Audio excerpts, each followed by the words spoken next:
ప్రభునామమునకు ఘనత కలుగును గాక. లూకాసు వార్త 12:29 నుండి 31 వరకు మనం చదువుకుంటున్నాము. ఏమి తిందుమా ఏమి త్రాగుదమా అని విచారింపకుడి, అనుమానం కలిగి ఉండకుడి. ఈ లోకపు జనులు వీటన్నిటిని వెతుకుదురు అని, అవి మీకు కావలసి ఉన్నవని మీ తండ్రికి తెలియను. మీరైతే ఆయన రాజ్యమును నీతిని వెతుకుడి, దానితో కూడా మీకు ఇవన్నీ అనుగ్రహింపబడను. యేసు ప్రభు తన ప్రజలతో చెప్పినటువంటి మాటలు మనం ఇక్కడ గమనిస్తున్నాం. ప్రియమైనటువంటి దేవునులారా, ఈ లోకంలో మనకి ఏం కావాలో మనకంటే ముందు మన ప్రభుకు తెలుసు. మన తల్లి గర్భంలో రూపంపక మునుపు ఎరిగిన దేవుడు మనకు సమస్తం సమకూర్చున్నాడు. కానీ మనమే ఆయన ఎరగక, ఆయన మార్గంలో నడవక, ఆయన అడుగక పొందలేకపోతున్నామని మనం గుర్తుంచుకోవాలి. ఈ లూకాసు వార్త 12వ అధ్యాయంలోనే యేసు ప్రభు ఒక ధనవంతుని గురించి ఉపమానం చెప్పి ఉన్నాడు. ఆయన చక్కగా పంట పండించుకున్నాడు. దేవుడు కూడా ఆయనకి పంట విస్తారంగా పండేదానికి సహాయం చేశాడు.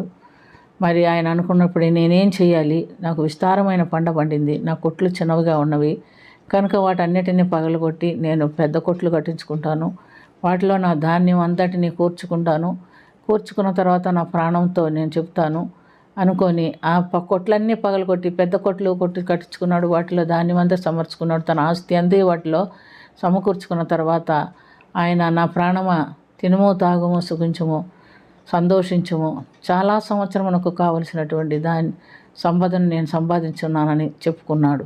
అయితే దేవుడు ఆయన అడిగాడు, ఒరి వెరివాడా, ఈ రాత్రికాలము నీ ప్రాణమును అడుగుచున్నాడు, నువ్వు సంపాదించినవి ఎవరి వాగును అని అడుగుతున్నాడు. కాబట్టి ప్రియమైనటువంటి దేవునిలారా, ఈ లోకంలో మనము సంపాదన మన వరకే కూడబెట్టుకుంటే, దేవునికి మరి పరలోకానికి సంపాదన లేకుండా మనం చేసుకుంటే దానివల్ల మనకు ప్రయోజనం ఏమీ లేదు అని మనం గుర్తుంచుకోవాలి. ఎందుకంటే ప్రియమైనటువంటి దేవుని బిళ్ళారా, మనకు దేవుడు ఇచ్చేదే సంపాదన అంతా. పండించుకుంటే పండించుకోవడానికి సహాయం చేసిన వాడు దేవుడే.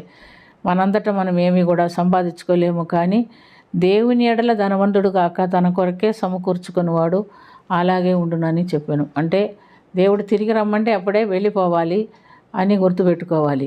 కాబట్టి ఇక్కడ దేవుడు ఇచ్చినటువంటి హెచ్చరిక ఏమిటంటే, దేవుని కొరకు మనము దేవుని వల్ల సంపాదన పొందుకున్న వారంగా ఉండాలంటే పరలోకంలో మన ఆస్తి దాచుకోవాలి. ఎలా దాచుకోగలుగుతామంటే, సామెతల గ్రంథం 19:17 వాక్యంలో మనం చూస్తున్నాం, బీదలకు ఇచ్చువారు యెహోవాకు అప్పిచ్చువారు అని చూస్తున్నాం. వాని ప్రతిఫలం వానికి దేవుడు ఇస్తాడు అని కూడా చూస్తున్నాం. కాబట్టి ఇక్కడ మనము బీదలకు, ఈ లోకంలో సంపాదించుకున్న వాటిలో దేవునికి ఇవ్వవలసిన భాగం దేవునికి, బీదలకు ఇవ్వవలసిన భాగం బీదలకు ఇచ్చినట్లయితే మన ధనం పరలోకంలో కూర్చుకోవటానికి వీలవుతుంది. దేవుడు మన సంపాదనలో 10వ భాగము ప్రథమ ఫలం అడిగి ఉన్నాడు. అలా ఇవ్వటానికి చాలామంది ఇష్టపడ్డు. చాలామంది తెచ్చుకున్న తర్వాత ఇది మాకే చాలు, ఇంకా దేవుడికి ఏమి ఇస్తాము, దేవుడు ధనవంతుడు కదా అని అనుకుంటాడు. కానీ అది దేవుని యొక్క కట్టడ. ప్రతి దానిలోనూ 10వ భాగము ప్రథమ ఫలము దేవునికి ఇవ్వాలి మనం. అలా ఇస్తే మన ధనం పరలోకంలో కూర్చబడుతుంది. అలా ఇవ్వగలుగుతున్నామా లేదో అనేది మనం ఒకసారి మనల గురించి మనము పరీక్ష చేసుకుందాం. మరి మనం గమనించినప్పుడు యేసు ప్రభు తన పరిచర్య మార్గంలో వెళ్ళినప్పుడు మరి చెట్టు మీద కూర్చున్నటువంటి సుంగపు గుప్తదారుడైనటువంటి జక్కయ్యని మనం చూస్తున్నాం. జక్కయ్యని యేసు ప్రభు పిలిచాడు. జక్కయ్య త్వరగా దిగిరా, నేను నేడు నీ ఇంట బస చేయవలసి ఉన్నదని అన్నప్పుడు జక్కయ్య ఎంతో సంతోషంగా యేసు ప్రభుని తన ఇంట చేర్చుకున్న తర్వాత జక్కయ్యలో కలిగినటువంటి మార్పు మనం గమనించినట్లయితే, జక్కయ్య అంటాడు, అయ్యా, నా ఆస్తిలో సగం భాగం బీదలకు ఇస్తున్నాను అంటున్నాడు. నేను ఎవని ఎద్దైనా అన్యాయంగా ఒక రూపాయి తీసుకుంటే 4 ఇందులు వానికి చెల్లిస్తాను అని చెప్పి సంపూర్ణమైనటువంటి మారు మనసు దేవుని కట్టడలోనికి ఆయన వచ్చినట్టుగా మనం చూస్తున్నాం. అందుకని దేవుడు అన్నాడు, నేడు ఈ ఇంటికి రక్షణ వచ్చి ఉన్నది, ఇతను కూడా అబ్రహాము కుమారుడే అన్నాడు. కాబట్టి మనకు ఇలాంటి మంచి మనసు రావాలంటే మనం కూడా ఏం చేయాలా, యేసు ప్రభుని మన హృదయంలో చేర్చుకోవాలి.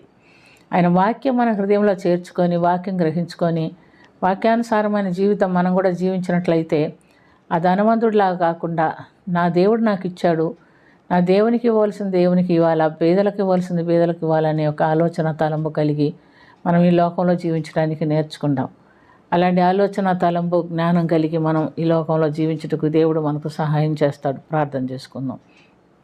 ప్రేమ కలిగిన తండ్రి, ఈ లోకంలో మేము ఏమి కలిగి ఉన్నది నీ కృప మాత్రమే.